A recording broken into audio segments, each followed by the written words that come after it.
Hi, and welcome to a new video from Simple But Better. Today we're going to talk about 5 my first minimalist mistakes. Let's get right into it. Mistake number 1, decluttering everything too fast. I remember the first week I decided to go minimalist. I got inspired, grabbed trash bags, and started throwing things away. Clothes, books, decorations, you name it. It felt amazing. For about a day. Then, the regret hit. See, I wasn't being intentional. I was being impulsive. Minimalism isn't about purging your life in one afternoon. It's about understanding what truly matters and what doesn't.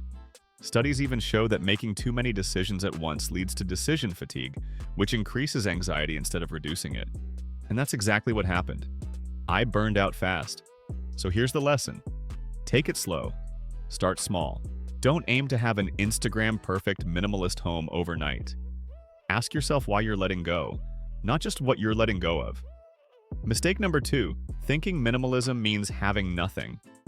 At first, I equated minimalism with living like a monk. Plain room, empty walls, barely any clothes. But here's the truth. Minimalism isn't about deprivation. It's about intention. I learned that it's perfectly okay to keep things you love, even if they're not essential. If your bookshelf makes you happy, keep it. If that one painting inspires you every day, it belongs in your minimalist home. Minimalism doesn't mean zero possessions. It means meaningful possessions. A true minimalist space isn't empty. It's full of purpose. Ask yourself, do I own this item or does it own me? That question changed everything for me. Mistake number 3, comparing my minimalism to others. When I first started, I constantly compared my space to minimalist influencers online. Their white walls, aesthetic furniture, and perfectly folded wardrobes. Mine looked nothing like that, and for a while I felt like I was failing at minimalism. But over time I realized, minimalism isn't a competition. It's not about how your life looks, it's about how it feels. Your version might be colorful, cozy, or full of art. Someone else's might be sleek and neutral. Both can be minimalist, if they're built with intention. So here's a little reminder. Minimalism isn't a trend to copy. It's a lifestyle to design for yourself. Mistake number 4, forgetting about digital and emotional clutter. When people think of minimalism, they picture physical clutter, closets, drawers, and countertops. But one of my biggest mistakes was ignoring digital clutter and emotional baggage. I had thousands of unread emails, dozens of unused apps, and mental stress from constantly checking notifications. And emotionally, I was still holding on to grudges and regrets, things that took up more space than any object ever could. According to the American Psychological Association, constant digital engagement increases stress and reduces focus.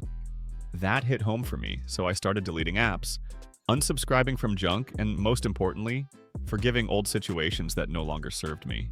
That's when I felt real freedom. Minimalism isn't just an outer cleanse, it's an inner one. Mistake number 5, expecting instant happiness. I'll be honest, I thought minimalism would make me instantly peaceful.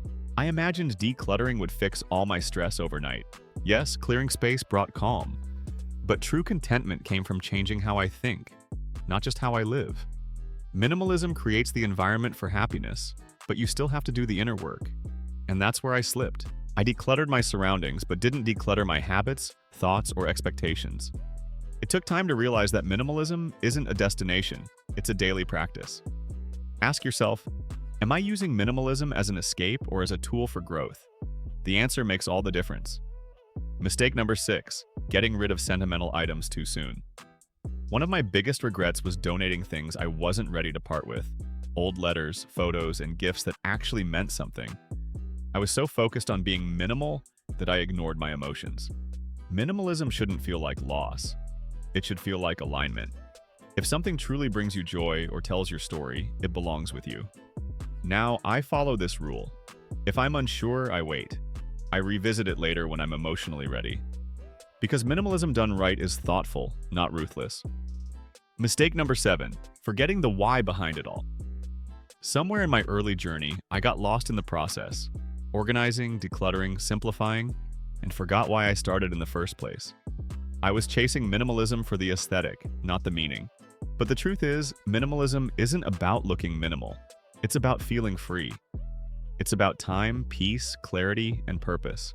If you're starting your minimalist journey, remember, You'll make mistakes, and that's okay. The point isn't perfection, it's progress.